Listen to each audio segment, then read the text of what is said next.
Napoleon Bonaparte, born on the small island of Corsica, is one of the most famous men to have ever lived, hailed as the man of the 19th century. Even his very name is used as a word to describe something momentous, colossal, Napoleonic. A rags to riches story, Napoleon was only 24 years old when he became a general, and 35 when he crowned himself Emperor of the French. Charismatic leader of men, shrewd politician, and a military genius, Napoleon fought 60 battles in his career and only lost 7 of them, making him the most victorious general in history. Not since the days of ancient Rome and the Caesars had one man conquered so much of Europe, or held so much power. To some he was a god, to others the Antichrist. And his meteoric rise and then crushing downfall has been compared to a Greek tragedy. After less than 15 years in power, in the last of 7 wars formed against him by coalitions of European monarchs, Napoleon was finally defeated at the Battle of Waterloo and exiled to the remote rocky island of St. Helena in the middle of the Atlantic Ocean. At the end of his life, reflecting on his misfortunes, Napoleon's analysis was, "I have too much ambition and a spirit of fire." This is the story of Napoleon and the dawn of a new age.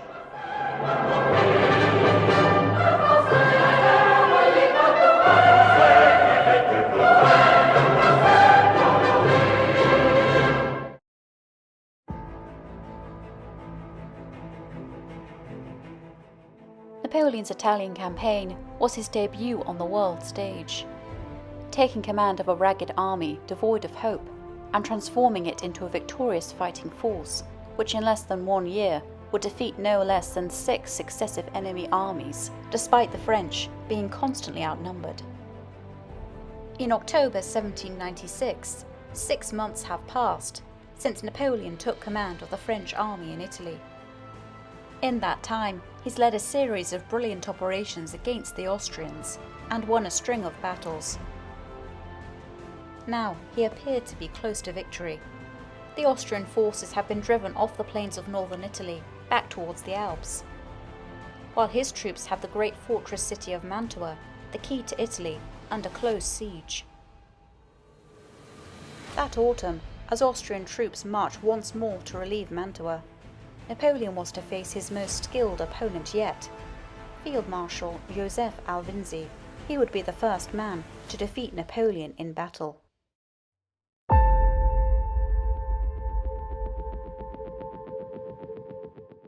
Even if they had been beaten repeatedly, Austria was still unsubdued and was devoting all its resources to equipping a fresh army. The patriotic fervour had reached such a pitch throughout Austria that Vienna alone raised 4 battalions, while the Empress of Austria herself embroidered their colours with her own hands and presented them to the troops. With the wrecks of Wormser's troops, detachments from the Rhine, and fresh levies from the peasants of the Tyrol, in less than a month, though poorly drilled and short of officers, the Austrian army swelled to 44,000 men. Although the summits of the Tyrol were white with snow, it was not possible for the Austrians to delay operations. Unless Wormser was immediately relieved, Mantua would fall, and with it all hopes of Austrian domination in Italy. By early October, the French have cut off the city and resumed their siege. Conditions inside Mantua deteriorate rapidly. Mantua's oversized Austrian garrison is nearing starvation and riddled with disease. Out of a garrison of nearly 24,000, over 11,000 are sick. Disease, wounds, and malnutrition kill, on average, nearly 100 Austrian soldiers every day, for 6 weeks.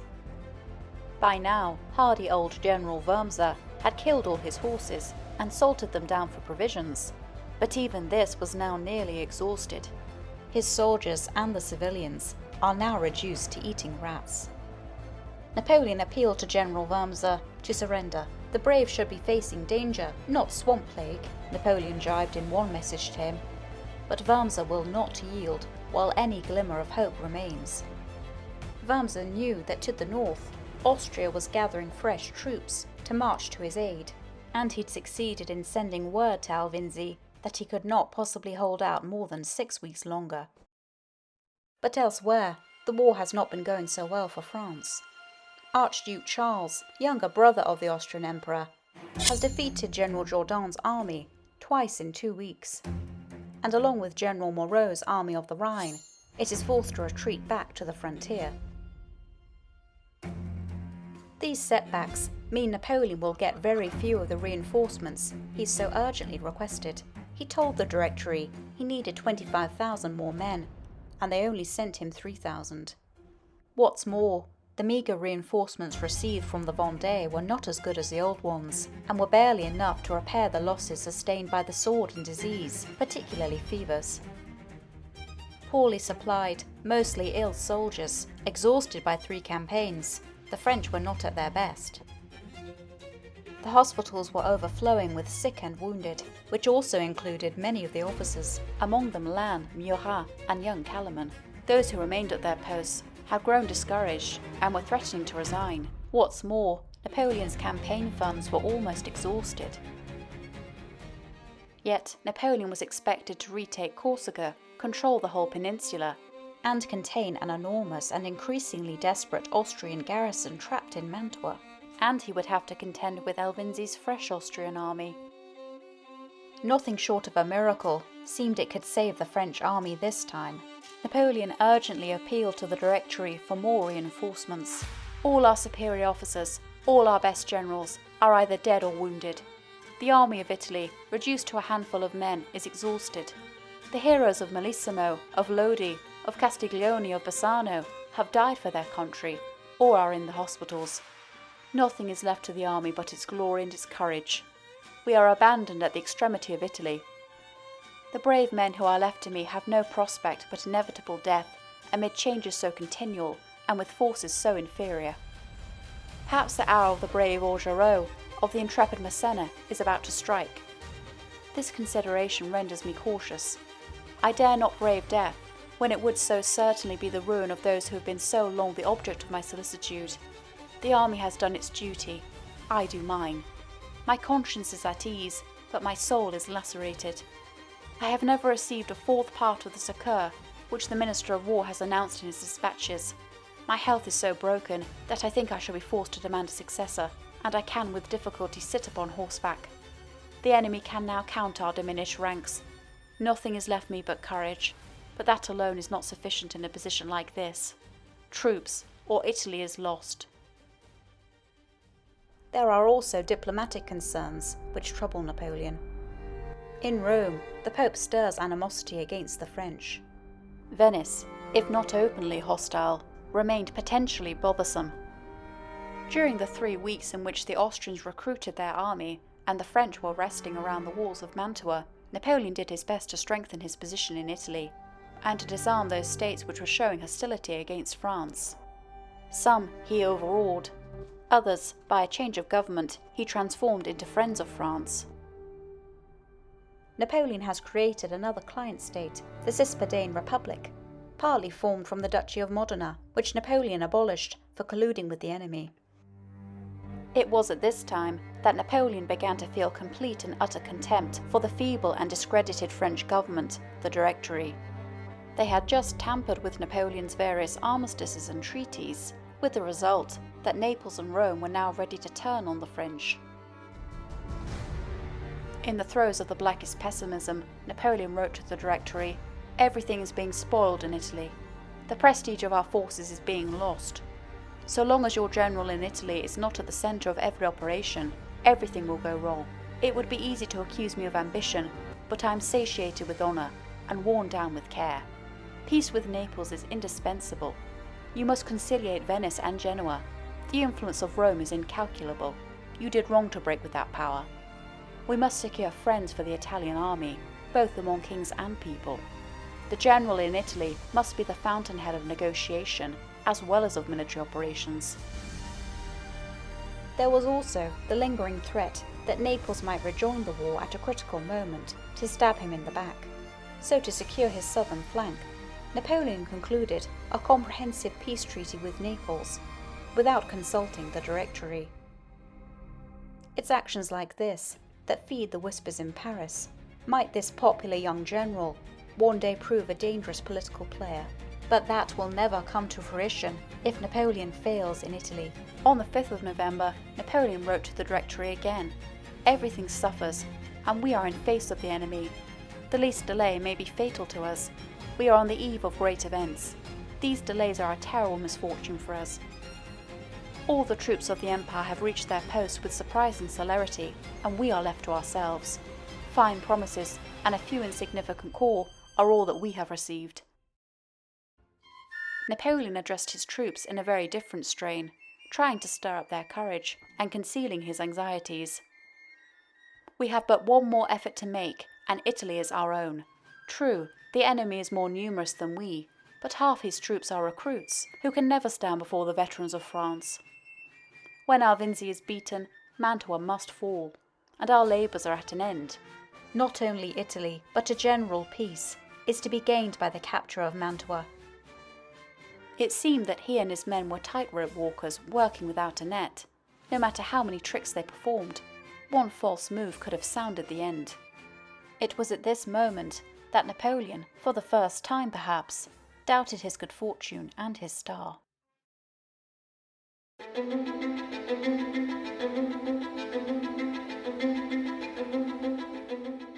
The new Austrian commander, Alvinczi, is a 61-year-old Hungarian, once the military tutor to Emperor Francis himself, and is considered diligent, sharp and brave. Alvinczi and his staff draw up plans for a fresh offensive to rescue Wormser and Mantua. Alvinczi will lead the main column, 26,000 strong, from Friuli to Bassano, then onward to Mantua. Davidovich's corps, reinforced to 18,000 men, will retake Trento from the French and push south through the Adige Valley. The two forces will then link up at the earliest opportunity. Meanwhile, Wormser, who can muster just 12,000 fit men from the Mantua garrison, will launch powerful sorties to pin down as many French units as possible. All this gave the Austrians a total of 56,000 men. By contrast, Napoleon's army of Italy, with 42,000 men, will be outnumbered on every front. On the 22nd of October, Alvinczi began his advance. The next day, the heavens open, drenching troops, swelling rivers, and reducing roads to mud. For the time being, Napoleon is content to observe the enemy struggle forward in such conditions, knowing the effort will exhaust the Austrian infantry and disrupt their supplies. On the 2nd of November, fighting breaks out north of Trento, where Napoleon has ordered Vaubois to attack. Napoleon wants to keep Davidovich back and bottled up, but Vaubois is heavily outnumbered and his attack fails. Vaubois begins pulling back to Caldiero, while Massena gives up Bassano and withdraws towards Vicenza. But now Alvinci's advance becomes strung out, slowed by the heavy rain and the poor fitness of his recruits. It is against Napoleon's nature to remain passive for so long. As the Austrians cross the Brenta, Napoleon orders Massena to attack General Lipthae's division, while Augereau attacks at Bassano. The French launch dozens of separate assaults, but the Austrian recruits stand their ground, fighting hard. With around 3,000 casualties on each side, the Second Battle of Bassano is the bloodiest day's fighting so far in the Italian campaign, and a failure for Napoleon. Hours later, Napoleon receives dire news from Vaubois. During heavy fighting at Caldiero, some Croatian troops had got behind the French line, triggering panic and a rout. Vaubois lost nearly half his division, killed, wounded or missing, before he can regroup at Rivoli. A few days later, Napoleon and his staff swept into their camp and ordered the regiments to be gathered. "Soldiers, you have displeased me. You have shown neither bravery, discipline, nor valour. No position could rally you. You abandoned yourselves to a panicked terror.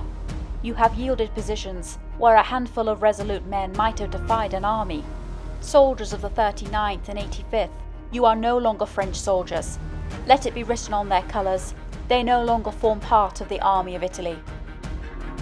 At these words, some of the soldiers rushed from the ranks, some even sobbed, pleading for their weapons and their colours to be returned to them. Hearing of their disgrace, even some of the sick and wounded left the hospitals to plead their case. "We have been misrepresented. The enemy were 3 to our 1. Place us once more on the front and see if we do not belong to the army of Italy." Even after he had delivered this sharp reprimand, Napoleon spent the next several hours in the field with his men, sharing their soup and chatting with them. Napoleon said to them, "This is not Vendée. We are not running after peasants armed with pitchforks. We have to fight 1 against 4, against one of the best armies in the world." His harangue seems to have done the trick. In the battles that followed, Napoleon would have no further cause to complain about these regiments.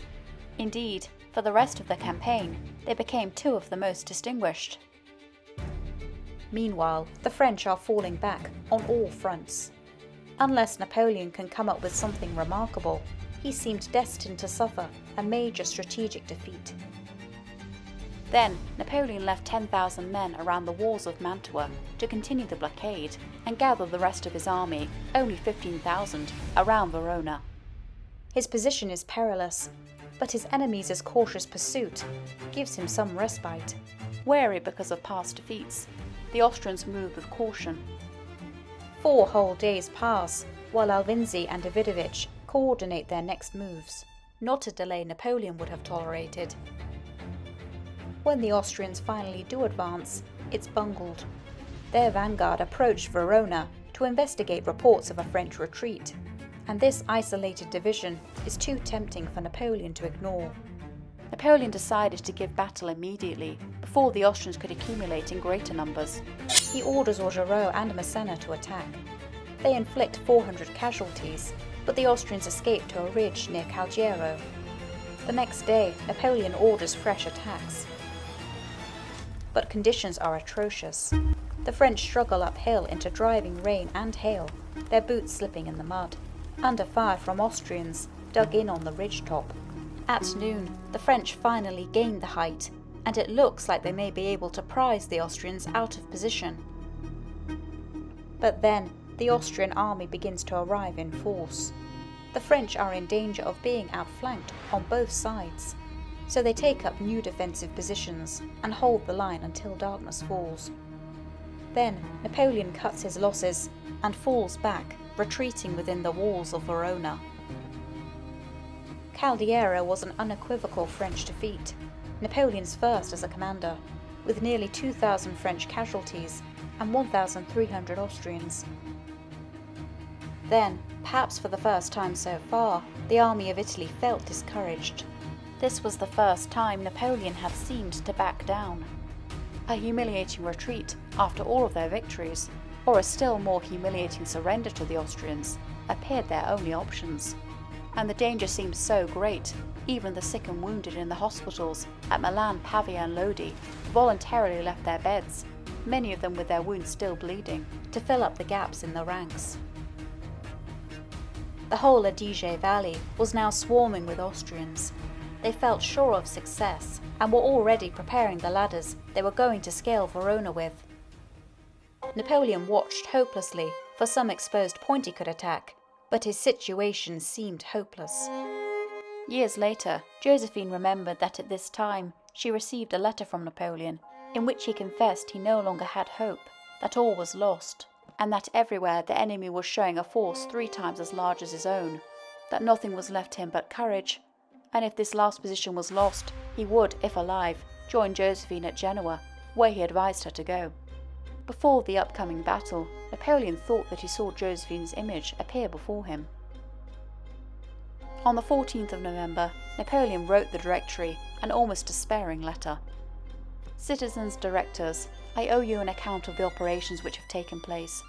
If it is not satisfactory, you will not ascribe the fault to the army. Its present inferiority and the exhaustion of its bravest men makes me dread the worst.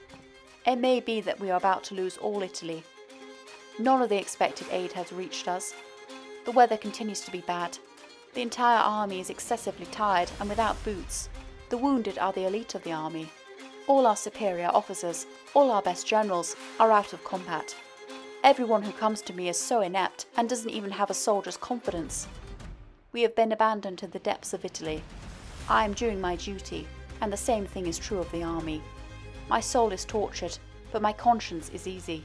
Perhaps my hour has come. Napoleon's letter ends on a hopeful note. In a few days we shall make our final effort. If fortune favours us, Mantua will be taken, and with it Italy. Reinforced by the army besieging that town, there is nothing I would not undertake. Despite his apparent despair, Napoleon had already devised a plan to strike back. A breathtakingly bold move that would spawn one of the greatest of Napoleonic legends.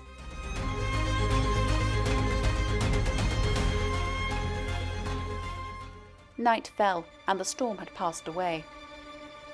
Suddenly, the order was proclaimed to the French, in the early darkness, for the whole army to silently and quickly leave Verona and be on the march. The western gates of the city, facing towards France, were thrown open. The army emerged from the gates, crossed the river, and pressed along the road towards France, seemingly in retreat. The soldiers were aggrieved and marched in silence. The troops feared that they were about to abandon Italy, the promised land where they had won so much glory. But suddenly, and to everyone's perplexity, Napoleon wheeled his columns into another road, to the southeast. No one could imagine where he was leading them. With the Austrians converging on Verona, Napoleon decided to risk everything on a daring surprise attack.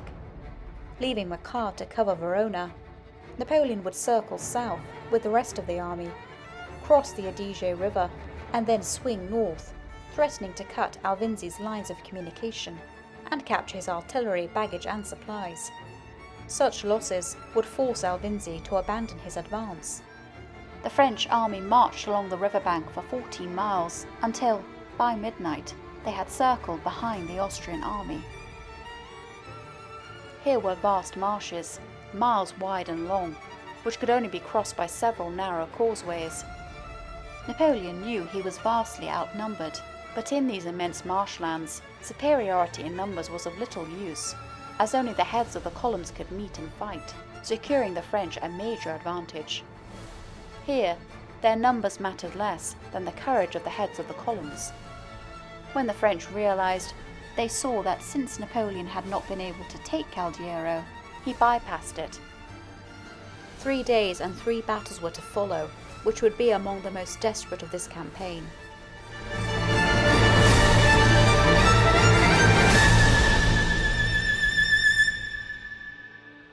Marching overnight, Augereau and Massena arrived undetected at Ronco.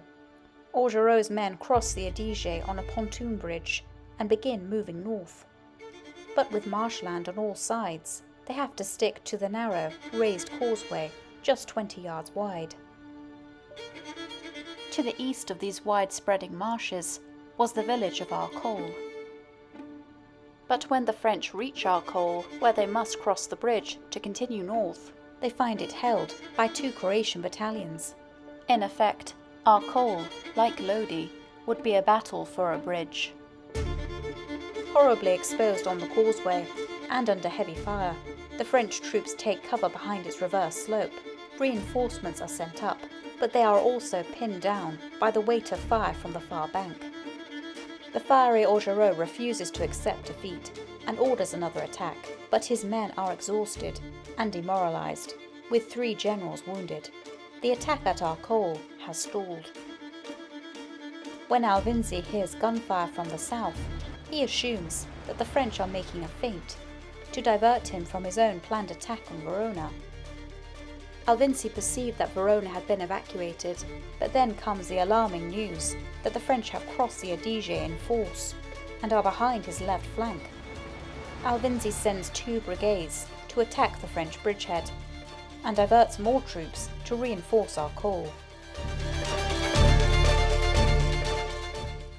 Massena's division, moving northwest to protect the flank of the advance, runs straight into the Austrians at Bionde. At first, the Austrians get the better of the French, but a disastrous friendly fire incident triggers panic, and Massena drives the Austrians back up the causeway.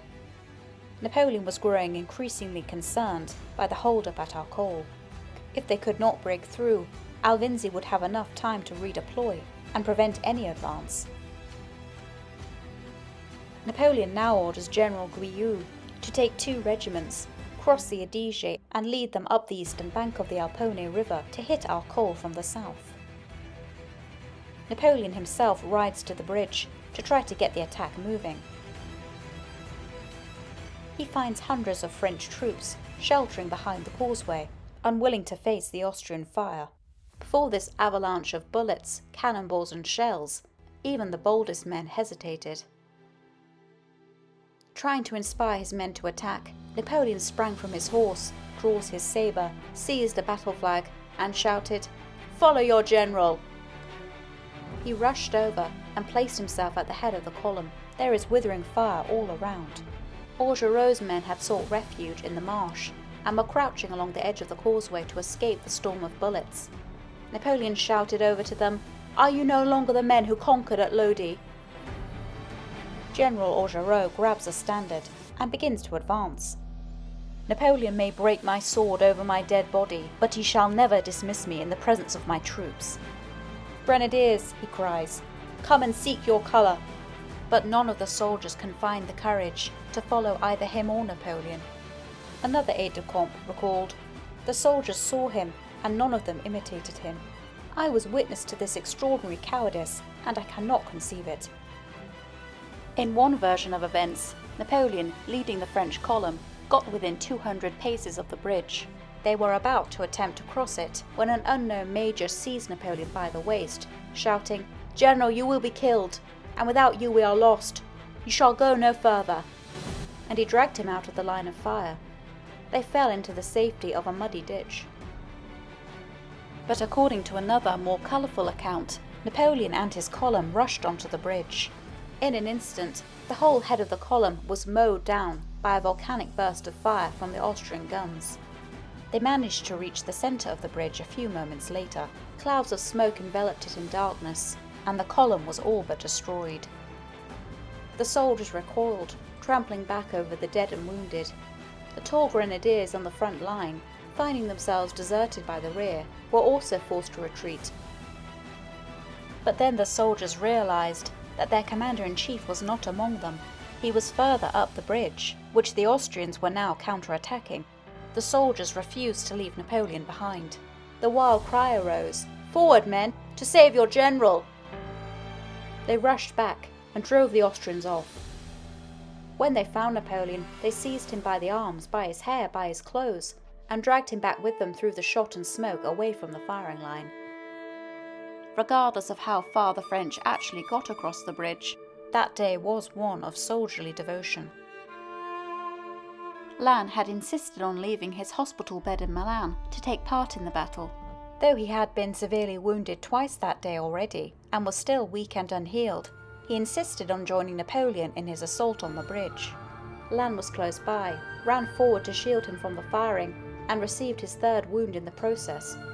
This wound would send Lannes back to the hospital, but Napoleon mentioned his gallantry in dispatches, and from that moment his future was assured. Colonel Muron, who had already saved Napoleon's life back at the siege of Toulon a few years before, saw that his general was unduly exposing himself. Spotting a bombshell about to explode on the ground in front of them, Muron threw himself between it and Napoleon, shielding him with his own body. His blood spouted up into Napoleon's face, and he fell dead at his feet. Muron had received the fatal wound which had been destined for Napoleon, and had literally given his life to save his commander. In his honour, Napoleon would later name his favourite ship after him, and would always keep a model of it on his desk. Napoleon later recalled, "Never yet, I believe, has there been such devotion shown by soldiers to their general as mine have manifested for me. In all my misfortunes, never has the soldier been lacking in fidelity. Never has man been served more faithfully by his troops. With the last drop of blood gushing out of their veins, they exclaimed, 'Vive Napoleon!'" Despite such courageous examples, with the French infantry refusing to follow their officers, the assault on the bridge ends in abject failure. A well-timed Austrian counter-attack drives the French back down the causeway. In the rout, a cannonball smashed into Napoleon's horse. Maddened by its wound, it galloped through the bullets directly into the middle of the Austrian ranks and plunged into the marshes. Napoleon was thrown and found himself shoulder deep in the black swamp mud under heavy enemy fire.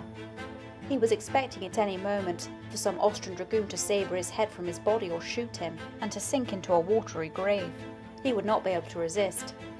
But his brother Louis had been watching, and he, Marmont, and a few others dashed into the swamp and dragged Napoleon out of the thick mud. They put him on another horse and charged the enemy. With good reason, Napoleon considered Arcole one of his most dangerous battles, though remarkably, he escaped with only a few scratches. Soaked to the skin by the freezing waters of the Alpone, yet remarkably imperturbable for a man who had just been staring death in the face, Napoleon gave his next orders. Gouillou, take your brigade and the Pontonniers and cross downstream, then come back up the left bank and liberate that damn bridge. His plan worked, momentarily. That evening, General Gouillou launches his attack on Arcole from the south. The defences are less formidable on this side, and his men fight their way into the village. At last, Arcole has fallen. But that night, Gouillou's men are ordered to pull back. Napoleon is preparing to retreat. If, as Napoleon expects, Davidovich has continued his advance down the Adige Valley, Napoleon had to withdraw right now, or face encirclement. His bold manoeuvre appeared to have failed. Then, at 4 a.m., Napoleon received a report from Rivoli that changed everything. Not only was Vaubois still holding the town, he hadn't even been attacked yet. For at least a few days more, Napoleon's line of retreat remained secure. Napoleon immediately cancels his retreat and issues orders to attack.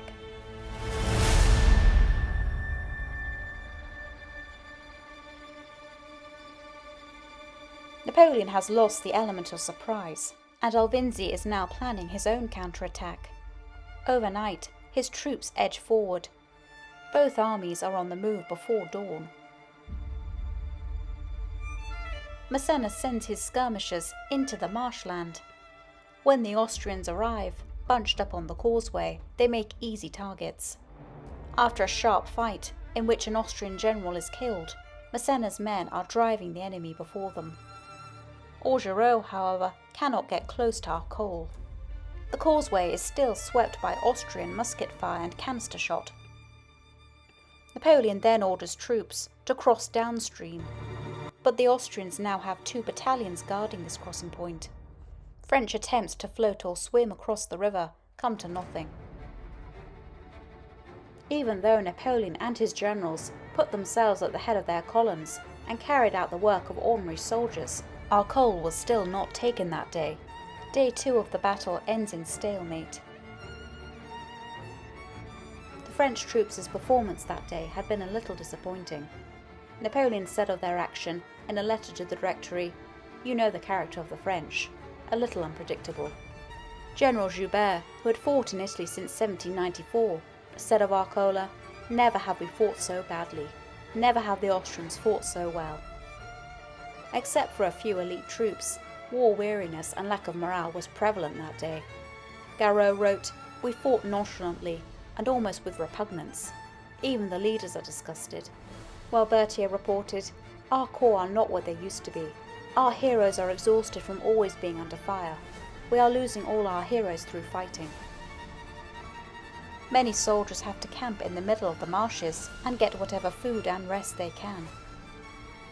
At midnight, Napoleon was seen galloping along the dikes from post to post, preparing for the battle the next day, and probably trying to burn off his nervous tension. He stopped his horse to console a wounded soldier, and then cheered up an exhausted guard. Although Napoleon championed discipline in his army, he was not always exacting. At one of the outposts, Napoleon came across a grenadier, who was meant to be keeping guard, but he had fallen asleep against a tree, leaning on his musket. Taking the exhausted man's gun without waking him up, Napoleon himself performed his duty of keeping guard for 2 hours. When the grenadier woke up and saw Napoleon himself doing his own duty for him, he was horrified and fell to his knees. "The General, Bonaparte! I am then undone!" "Not so, fellow soldier. Recover yourself. After so much fatigue, a brave man like you who has fought hard and marched long may be allowed to sleep a while, but a moment's inattention might at present ruin the army. I happen to be awake, and have held your post for you, but in future, choose your time better." This incident, and scores of others like it, inspired the army with an enthusiasm for their young commander, the like of which has rarely been seen, before or since. Napoleon now counted the numbers of prisoners taken and estimated the amount that had been killed. In the carnage of these 3 days, Napoleon had lost 8,000 men. Calculating that the enemy did not outnumber him by more than a third, Napoleon decided to march out into the open plain for a decisive battle the next day. Napoleon will try once more to break through, but he is running out of time.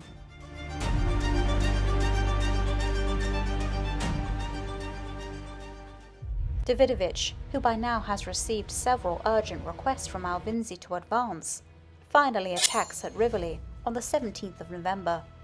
Vaubois's outgunned division breaks. The Austrians take Rivoli and 1,000 prisoners and nearly capture Vaubois himself. With Davidovich on the move at last, Napoleon must force a decision at Arcole or retreat.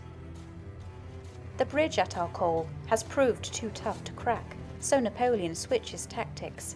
Augereau's division will cross the Alpone and attack Arcole from the south in force. A column is sent 10 miles south to cross at Legnano, then race back up the eastern bank to support him. Massena will advance up the causeway in support, while also protecting the left flank. The morning was cold and damp, and the weary and hungry soldiers shivered in their lines. In the night, the French had built a pontoon bridge over the Alpone. Augereau's division begins crossing before dawn. But at sunrise, Austrian gunners to the south spot the bridge and knock it out of action with cannon fire. Only one demi-brigade is across, but it still begins to advance on Arcole alone. Massena's advance is also stopped by a broken pontoon bridge. To add to the crisis, the Austrians launch an attack on the fragile French bridgehead. Napoleon gathers every available gun to blast the Austrians, who fall back under a withering barrage. The French bridges are quickly repaired. But as the French advance, they encounter stubborn opposition on both sides of the Alpone. A bloody seesaw battle surges back and forth along the causeways. Around 3 p.m, the French column from Legnano arrives, threatening to turn the Austrian flank. Just as Arcole seems about to fall, the Austrians launch a ferocious counterattack across the bridge. The French fall back in disarray. The panic is contagious. Augereau's men lose their nerve and fall back to the bridge. The moment of crisis has arrived. But while the enemy has just used his last reserves, Napoleon can call on Massena's unengaged troops, including the elite 32nd Demi-Brigade. Their sudden counterattack turns the tide. Massena's men sweep up the causeway, taking scores of prisoners, as Augereau's division resumes its march on Arcole. As they approach Arcole, Napoleon arranges a small ruse. At an appointed signal, 25 of his own elite escort sweep in from the east, blowing bugles to fake a mass cavalry charge. The Austrians, in the confusion, thought that Murat with his whole body of cavalry was thundering down upon them from the back. In the evening light, it's enough to scare the remaining Austrian garrison into abandoning the village. The 3-day Battle of Arcole has been a messy, bloody affair, with no great tactical flourishes, and caused over 6,000 Austrian casualties and nearly 5,000 French. Napoleon's margin of victory is narrow, and a third of his army are casualties, but he has done enough for now. On the 18th of November, the French army, with streaming banners and exultant music, triumphantly marched back into Verona. The inhabitants were astonished.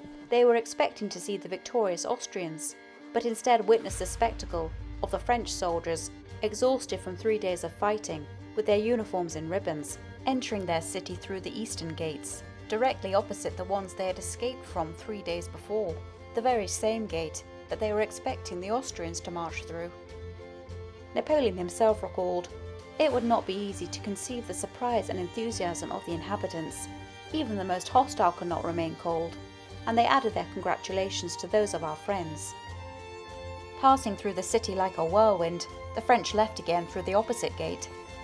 They were now going to the assistance of their comrades in the Vaubois division and to settle the score with Davidovich, who remained a threat. The confusion that follows between Alvinczi and Davidovich verges on farce. The end result is that both Austrian armies are soon withdrawing. It will take Alvinczi several weeks to recover from the loss he has suffered.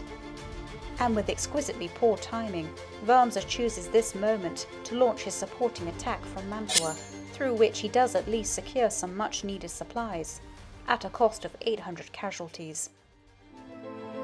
After the Battle of Arcole, no one expected any serious defeat of the French. This was the fourth Austrian army Napoleon had overthrown in less than 8 months, each of them more than twice as large as his own. This victory also cemented the 26-year-old's reputation as a general, and further enhanced his popularity in France. He later commented, "It took good luck to defeat Alvinczi." In Napoleon's report to the Directory, he attributed the victory to the heroism of the troops. "Never was a field of battle more valiantly disputed than the conflict at Arcole. I have scarcely any generals left. Their bravery and their patriotic enthusiasm are without example. Their devotion and courage are unprecedented. I assure you, the victory required all that." Napoleon also found the time to write a letter of condolence to the widow of his brave friend Murat. "You have lost a husband who was dear to you, and I am bereft of a friend to whom I have been long and sincerely attached. But our country has suffered more than us both, in being deprived of an officer so preeminently distinguished for his talents and dauntless bravery. If it is within the scope of my ability to yield assistance to yourself or your baby, I beseech you to reckon upon my utmost exertions." However, within a few weeks, the grieving widow gave birth to a stillborn baby, and she sank into an early grave not long after. Napoleon also wrote a letter to General Clark, who he did not yet know, announcing the death of his nephew. "Your nephew Elliot was killed on the battlefield of Arcole.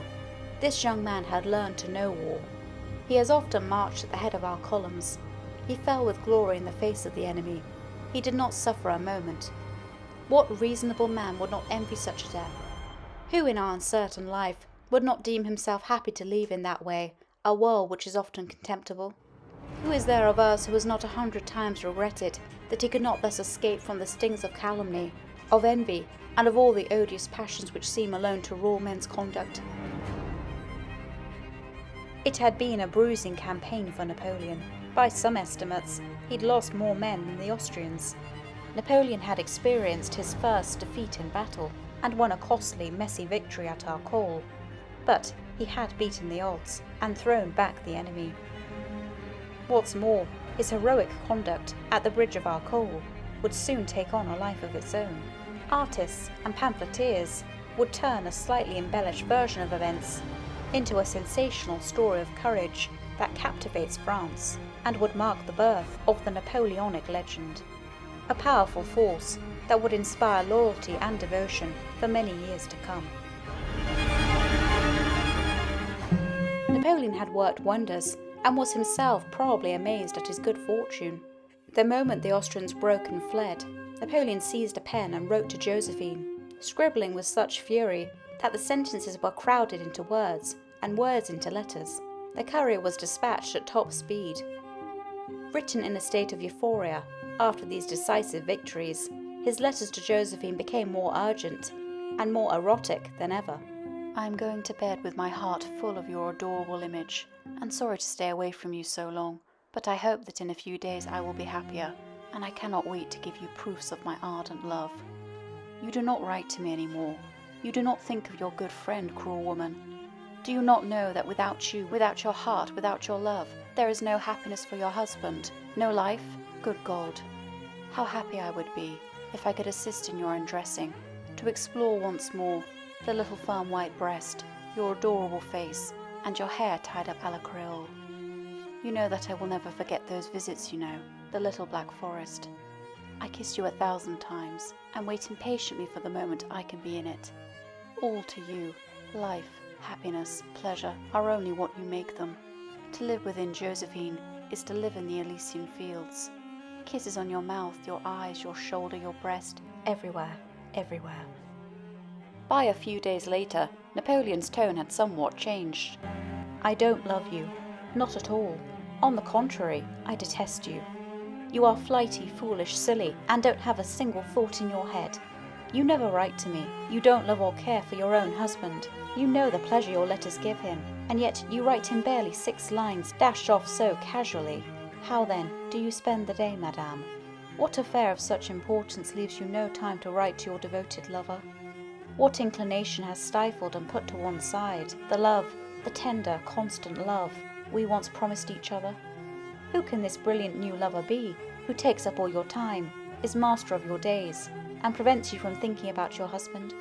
Josephine, be on your guard. One fine night, the door will burst open, and I shall be before you. Really, my dear, I am worried there's no news from you. Write me 4 pages immediately, pages and pages full of some of those charming remarks which fill my heart with love and pleasure. I hope before long to crush you in my arms, and cover you with 1,000,000 hot kisses, as burning as though beneath the equator. The situation reached boiling point when Napoleon suddenly returned to Milan on the 27th of November to spend a few days with her. Believing Josephine would be there waiting for him, he charged up the grand staircase of the Sebaloni palace and burst into her room, only to find it empty. Josephine was not there. She was still in Genoa, and although Napoleon did not know it, she was with Hippolyte Charles. Napoleon was so distraught at finding her absent that he almost collapsed and fell ill with migraines.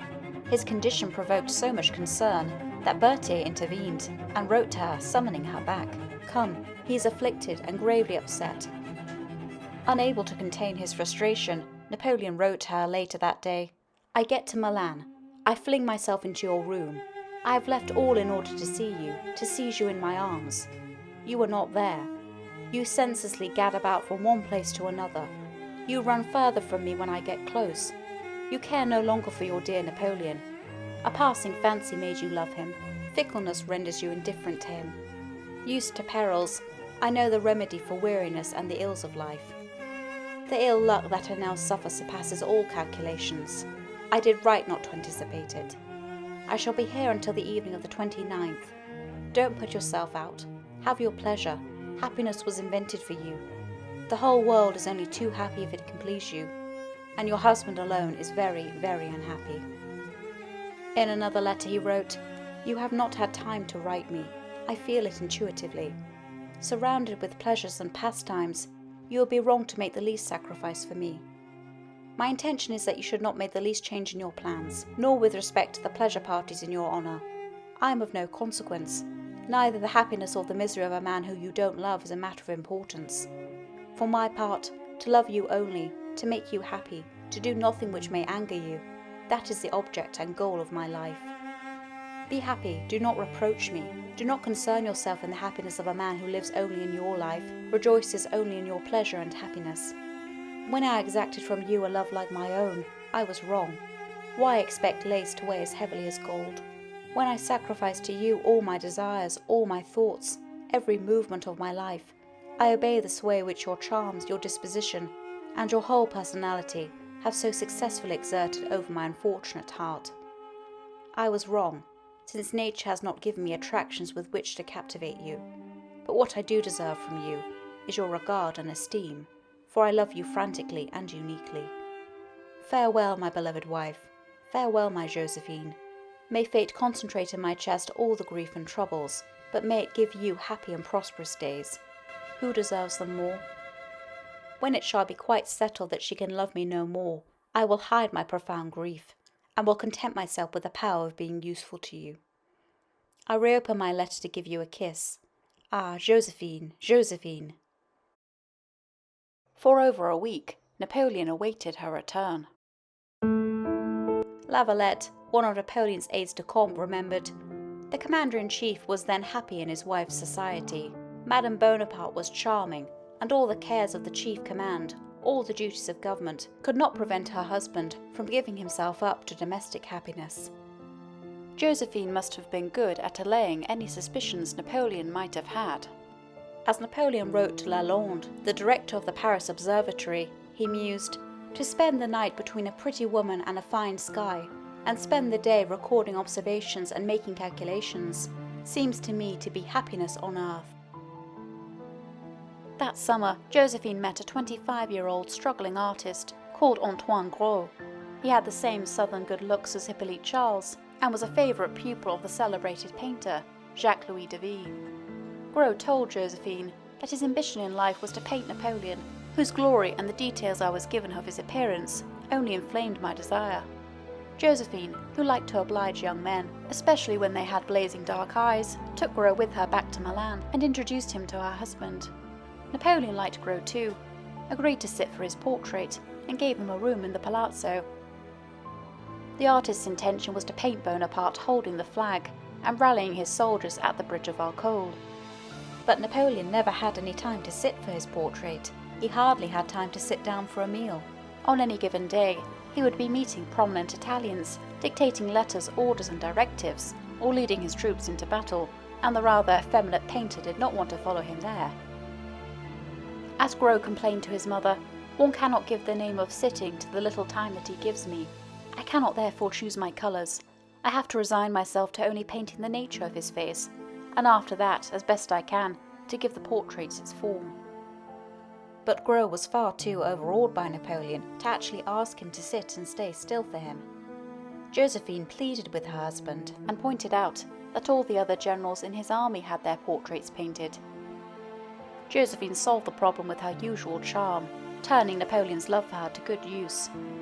After lunch, at coffee time in the drawing room, she invited Napoleon to pose for his portrait while seated on her lap. Napoleon, as she knew he would, agreed. Gros had his canvas and easel set up, and at once began penciling in the first lines of the portrait. For a second and a third day during after-lunch coffee, Napoleon sat on Josephine's knees, still and serene for once in his crowded day. The result of these unusual sittings was the most famous picture of the Italian campaign, a legendary portrait depicting Napoleon in all his youthful glory. According to Lavalette, one of his aides-de-camp, Gros achieved an amazing likeness to Bonaparte. The portrait was considered an innovation because of the feeling of movement conveyed by the body and face. It is also a deeply masculine image, gripping the flag, sword in one hand, as the banner unfurls in the wind behind him. Bonaparte is perfectly calm and resolute, advancing towards an unseen enemy, as if contemplating some as yet indecipherable future.